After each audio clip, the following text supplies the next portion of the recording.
இலங்கையின் முதற்தர சுற்றுலா தலம் ரீச்சாவின் மாபெரும் உணவு திருவிழா செப்டம்பர் மாதம் 5, 6 மற்றும் 7 தேதிகளில் இன்றைய டிக்கெட்டுகளை பெற்றுக் கொள்ளுங்கள்.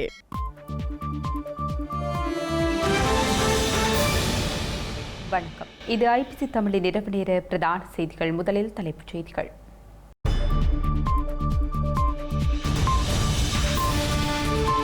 சர்வதேச விசாரணையை வலியுறுத்தி வடக்கு கிழக்கில் பாரிய போராட்டம். ஸ்ரீலங்கா அரசிடம் நீதியில்லை எனவும் தெரிவிப்பு. காணாமல் போனோர் தொடர்பில் விசாரணைகள் முன்னெடுக்கப்படும். ஸ்ரீலங்கா நீதி அமைச்சர் தெரிவிப்பு. அமெரிக்க குழுவினருடன் பேச்சுவார்த்தையில் ஈடுபட்ட தமிழ் தலைவர்கள். செம்மணி விவகாரம் குறித்தும் எடுத்துரைப்பு. ஸ்ரீலங்கா ஜனாதிபதியின் யாழ்ப்பாண பயணம் புறக்கணிக்கப்பட்டுள்ள மாநகர முதல்வர். திருகோணமலையில் கைது செய்யப்பட்டுள்ள விவசாயிகள் விடுதலை செய்ய கோரி போராட்டம். ட்ரம்பின் வரி விதிப்புகள் சட்டவிரோதமானவை. மேன்முறையீட்டு நீதிமன்றம் அதிரடி தீர்ப்பு.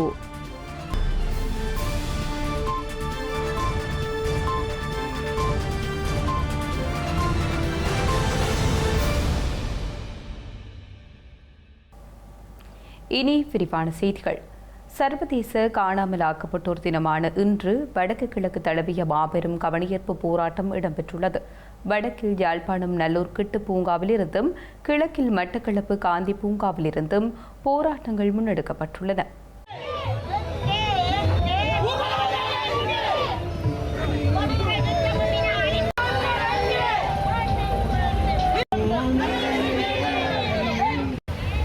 வடக்கில் யாழ்ப்பாணம் நல்லூர் கிட்டு பூங்கா முன்றலிலிருந்து காலை 11 மணியளவில் பேரணியாக சென்று மனித புதைகுழிகள் காணப்படும் செம்மணி பகுதி கண்மையாக போராட்டம் முன்னெடுக்கப்பட்டது. வலிந்து காணாமலாக்கப்பட்ட தமது உறவுகளுக்கு நீதி கோரியும் போர்க்குற்றம், மனித புதைகுழிகள் உள்ளவற்றிற்கான சர்வதேச விசாரணையை வலியுறுத்தியும் இந்த போராட்டம் முன்னெடுக்கப்பட்டுள்ளது.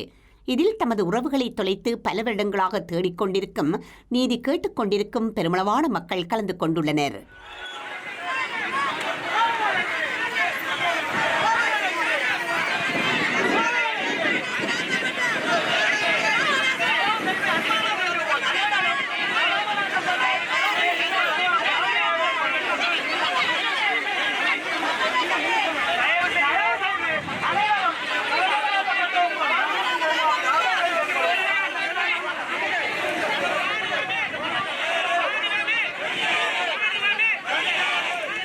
இதேவேளை கிழக்கு மாகாணத்தில் மட்டக்களப்பில் காந்தி பூங்காவிலிருந்தும் சர்வதேச வலிந்து காணாமலாக்கப்பட்டோர் தினத்தை முன்னிட்டு ஆர்ப்பாட்டம் முன்னெடுக்கப்பட்டுள்ளது.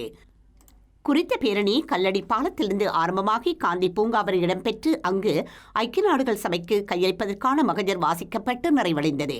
ஆர்ப்பாட்டத்தில் ஊர்தி பவனிகள் இடம்பெற்றதுடன் காணாமலாக்கப்பட்டவர்களின் புகைப்படங்களை அவர்களது உறவினர்கள் ஏந்தியிருந்தனர். செம்மணி மனித புதைக்குழிகள் தமிழின் அழிப்புக்கு சான்று என்றும் ஸ்ரீலங்காவை சர்வதேச குற்றவியல் நீதிமன்றில் பாரப்படுத்துமாறும் வடக்கு கிழக்கிலிருந்து இராணுவத்தை வெளியேற்றுமாறும் காணாமலாக்கப்பட்டோருக்கு நீதி கேட்டும் ஆர்ப்பாட்டத்தில் ஈடுபட்டவர்கள் கோரிக்கை விடுத்தனர்.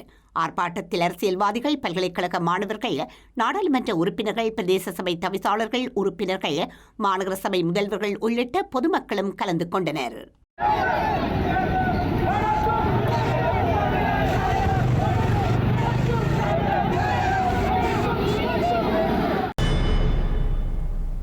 இரண்டாயிரம் ஆண்டிற்கு முன்னர் வடக்கு மற்றும் தெற்கில் பதிவான 10,000த்திற்கும் மேற்பட்ட காணாமல் போனோர் முறைப்பாடுகள் குறித்து விசாரணைகள் மீண்டும் தொடங்கப்படும் என்று ஸ்ரீலங்கா நீதி அமைச்சர் ஹர்சன நாணயக்கார தெரிவித்துள்ளார். அத்துடன் காணாமல் போனோர் அலுவலகம் மற்றும் இழப்பீட்டு அலுவலகத்திற்கு புதிய வழிமுறைகள் அறிமுகப்படுத்தப்படும் என்று அவர் தெரிவித்துள்ளார். இந்த விசாரணைகளை தொடங்க அமைச்சரவை ஒப்புதல் பெறப்பட்டுள்ளதுடன் 375 மில்லியன் ரூபாய் ஒதுக்கீடு மதிப்பிடப்பட்டுள்ளதாக ஸ்ரீலங்கா நீதியமைச்சர் ஹர்ஷன நாணயக்கார தெரிவித்துள்ளார். சர்வதேச காணாமற் போனோர் தினத்தை முன்னிட்டு அலரி மாளிகையில் நேற்று காணாமற் போனோர் அலுவலகம் ஏற்பாடு செய்திருந்த நிகழ்வில் உரையாற்றிய போது அமைச்சர் இதனை குறிப்பிட்டார். கட்டாயமாக காணாமலாக்கப்படுதல் குற்றம் என்றும் தேசிய மக்கள் சக்தி தலைமையிலான நிர்வாகத்தின் கீழ் அரசாங்க கொள்கையில் உண்மை, நீதி மற்றும் இழப்பீடுகள் மையமாக இருக்கும் என்றும் வலியுறுத்தினார். உண்மை மற்றும் நல்லிணக்க ஆணைக்குழு நிறுவப்படும். பாரபட்சமற்ற நீதியை உறுதி செய்வதற்கான ஒரு புதிய சட்ட கட்டமைப்பு அறிமுகப்படுத்தப்படும் மற்றும் காணாமற் போனவர்களின் குடும்பங்களுக்கு ஆதரவளிக்க ஒரு விரிவான இழப்பீட்டு முறை செயற்படுத்தப்படும் என்றும் அமைச்சர் ஹர்ஷ நாணயக்கார மேலும் கூறினார்.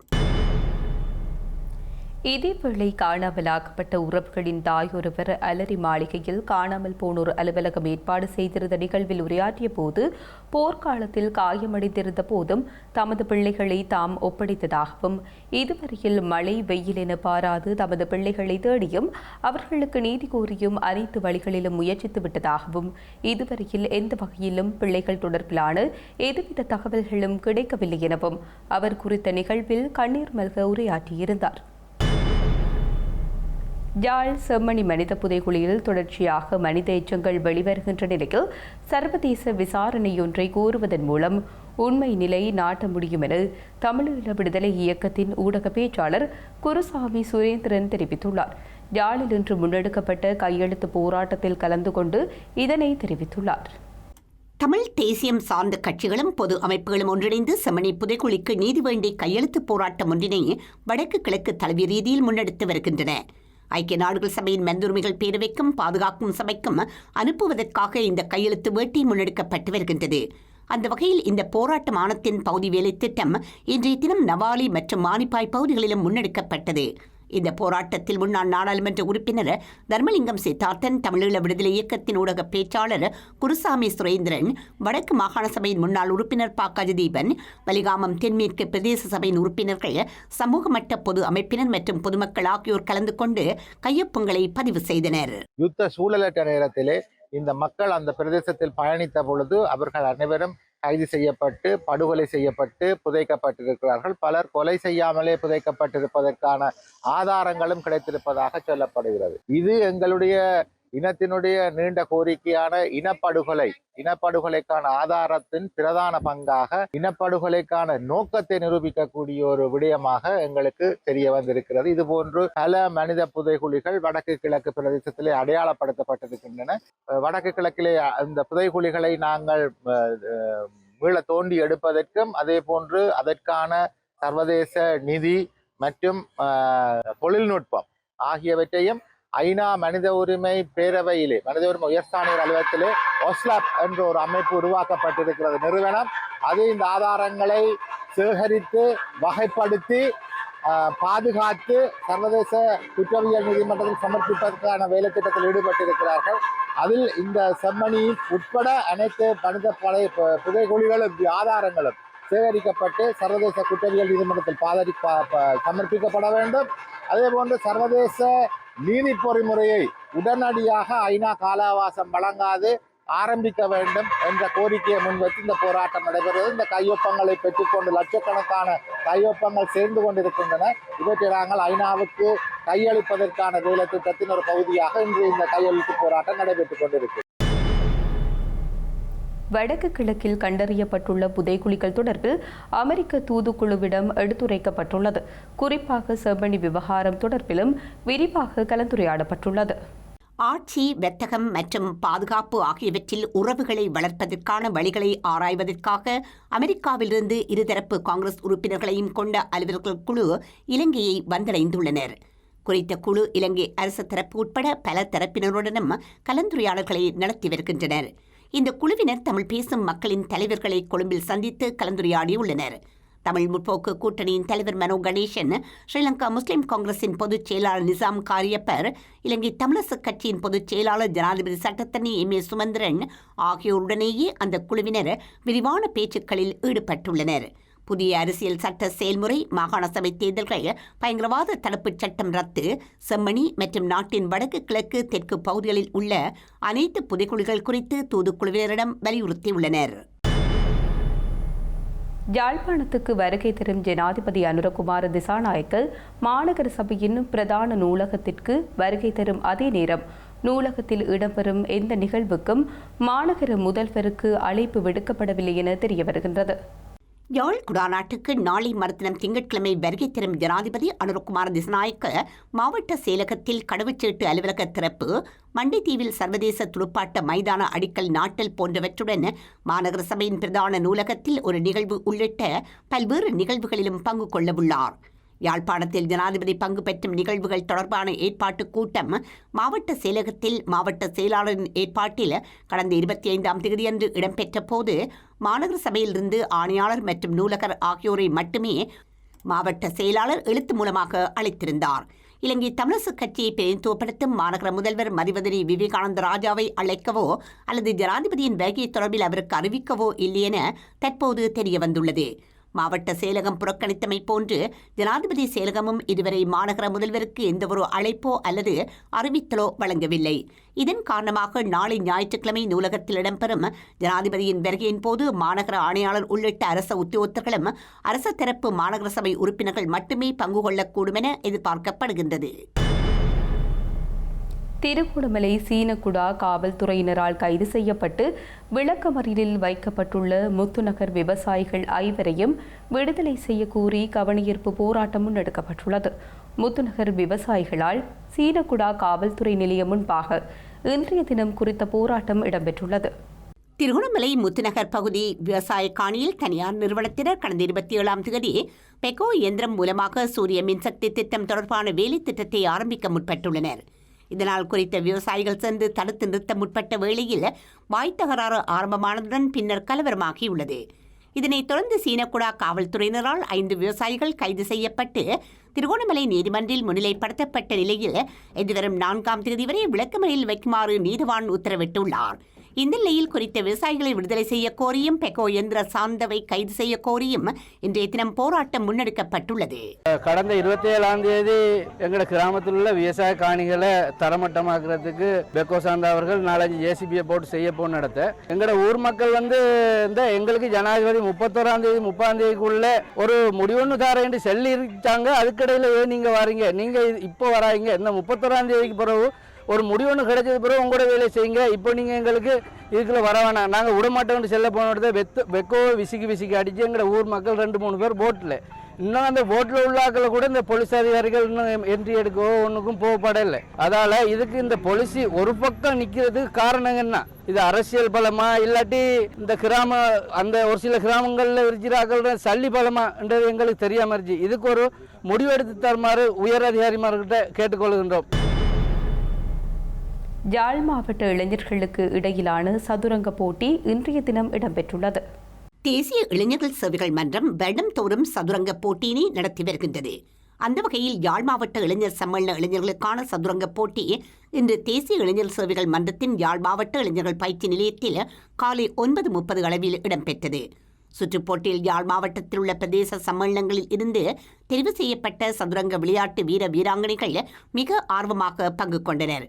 இதில் மாவட்ட இளைஞர் சம்மேளன உறுப்பினர்கள் மற்றும் இளைஞர் சேவைகள் உத்தியோகத்தர்கள் என பலரும் கலந்து கொண்டனர். சட்டமன்ற தேர்தலை சந்திப்பதற்கு அனைவரும் முழுவீச்சில் தயாராக வேண்டும் எனவும் அதிமுகவை ஆட்சியில் அமர வைக்கும் வகையில் அனைவரும் உழைக்க வேண்டும் என்றும் எடப்பாடி பழனிசாமி தெரிவித்துள்ளார். தமிழகத்தில் அடுத்த ஆண்டு நடைபெறவுள்ள சட்டமன்ற தேர்தலை சந்திப்பதற்கு அனைத்து கட்சிகளும் தீவிரமாக தயாராகி வருகின்றன. அந்த வகையில் சட்டமன்ற தேர்தலில் வெற்றி பெற்று முதலமைச்சராகிவிட வேண்டும் என்ற எண்ணத்தில் அதிமுக பொதுச் செயலாளரான எடப்பாடி பழனிசாமி காய் நகர்த்தி வருகின்றார். இதற்காக கோவையில் கடந்த மாதம் சுற்றுப்பயணத்தை தொடங்கிய அவர் இதுவரை 3 கட்டங்களாக பிரச்சாரம் செய்துள்ளார். 118 சட்டமன்ற தொகுதிகளில் 60 லட்சம் பேரை சந்தித்து ஆதரவு திரட்டியுள்ள எடப்பாடி பழனிசாமி நாளை மறுநாளிலிருந்து 4வது கட்ட பிரசாரத்தை மதுரையிலிருந்து தொடங்குகின்றார். இந்த பிரசாரம் 13ஆம் தேதி கோவையில் முடிவடைகின்றது. தமிழகம் முழுவதும் தொடர்ச்சியாக சுற்றுப்பயணத்தை மேற்கொண்டு வரும் அவர் கட்சி நிர்வாகிகளுடன் ஆலோசனையிலும் ஈடுபட்டு வருகின்றார். அந்த வகையில் சென்னை ராயப்பேட்டையில் உள்ள அதிமுக தலைமைக் கழகத்தில் கட்சியின் முன்னணி நிர்வாகிகள் மற்றும் மாவட்ட செயலாளர்களுடன் இன்று எடப்பாடி பழனிசாமி முக்கிய ஆலோசனையில் ஈடுபட்டார். இதற்காக அதிமுக தலைமைக் கழகத்திற்கு வருகை தந்த எடப்பாடி பழனிசாமிக்கு கட்சியினர் உற்சாக வரவேற்பு அளித்தனர். அமெரிக்க ஜனாதிபதி டொனால்ட் ட்ரம்பினுடைய வரி விதிப்பு சட்டவிரோதமானவை என்றும் இத்தகைய வரிகளை விதிப்பதற்கு அவருக்கு எந்த அதிகாரமும் இல்லை எனவும் தீர்ப்பளிக்கப்பட்டுள்ளது. இந்த தீர்ப்பு உலக நாடுகள் மத்தியில் பெரும் வரவேற்பை பெற்றுள்ளதாக தெரிவிக்கப்பட்டுள்ளது. அமெரிக்க ஜனாதிபதியாக டொனால்ட் ட்ரம்ப் பொறுப்பேற்ற பின்னர் உலக நாடுகளுக்கு எதிராக பரஸ்பர வரி விதிப்புகளை அறிவித்தார். இதன் ஒரு பகுதியாக இலங்கையிலிருந்து அமெரிக்காவுக்குள் இறக்குமதி செய்யப்படும் பொருட்களுக்கு 11% வரியை விதித்தார். இந்தியாவிலிருந்து அமெரிக்காவுக்கு இறக்குமதி செய்யப்படும் பொருட்களுக்கு மொத்தமாக 50% வரி விதிக்கப்பட்டது. ட்ரம்பின் இந்த வரி விதிப்பு நடவடிக்கைகளுக்கு எதிராக அமெரிக்காவின் நியூயார்க் நகரில் உள்ள வர்த்தக நீதிமன்றத்தில் வழக்கு தொடரப்பட்டது. இந்த வழக்கை விசாரித்த நீதிபதிகள் ஜனாதிபதி ட்ரம்ப் பிறப்பித்த உத்தரவுகள் அவரது அதிகார மீறல் என விமர்சித்தனர். அத்துடன் அந்த அனைத்து உத்தரவுகளையும் நிரந்தரமாக ரத்து செய்வதாக தீர்ப்பளித்துள்ளனர். இந்த உத்தரவை எதிர்த்து அமெரிக்க அரசு மேன்முறையீட்டு நீதிமன்றத்தில் மனு தாக்கல் செய்துள்ளது. இந்த மனுவை விசாரித்த மேன்முறையீட்டு நீதிமன்றம் ஜனாதிபதி ட்ரம்ப் விதித்த வரிகள் சட்ட விரோதமானவை என்றும் இத்தகைய வரிகளை விதிப்பதற்கு அவருக்கு எந்த அதிகாரமும் இல்லை என்றும் அதிரடியான தீர்ப்பை வழங்கியுள்ளது. இந்த தீர்ப்பு உலக நாடுகள் மத்தியில் பெரும் வரவேற்பை பெற்றுள்ளதுடன் அமெரிக்காவின் வர்த்தக கொள்கையில் ஒரு புதிய அத்தியாயத்தை உருவாக்கும் என எதிர்பார்க்கப்படுகின்றது. செய்திகளின் நிறைவாக மீண்டும் தலைப்புச் செய்திகள்.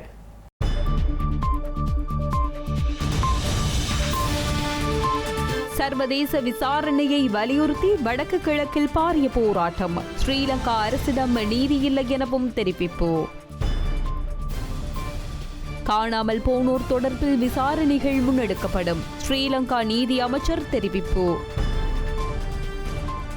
அமெரிக்க குழுவினருடன் பேச்சுவார்த்தையில் ஈடுபட்ட தமிழ் தலைவர்கள். செம்மணி விவகாரம் குறித்தும் எடுத்துரைப்பு. ஸ்ரீலங்கா ஜனாதிபதியின் யாழ்ப்பாண பயணம் புறக்கணிக்கப்பட்டுள்ள மாநகர முதல்வர். திருகோணமலையில் கைது செய்யப்பட்டுள்ள விவசாயிகள் விடுதலை செய்ய கோரி போராட்டம். ட்ரம்பின் வரி விதிப்புகள் சட்டவிரோதமானவை. மேன்முறையீட்டு நீதிமன்றம் அதிரடி தீர்ப்பு.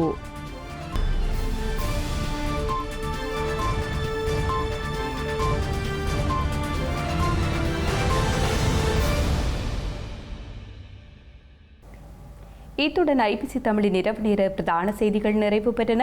உடனுக்குடன் செய்திகளை அறிந்து கொள்ள IBCTamil.com என்ற நமது இணையதளத்தை பார்வையிடுங்கள். வணக்கம்.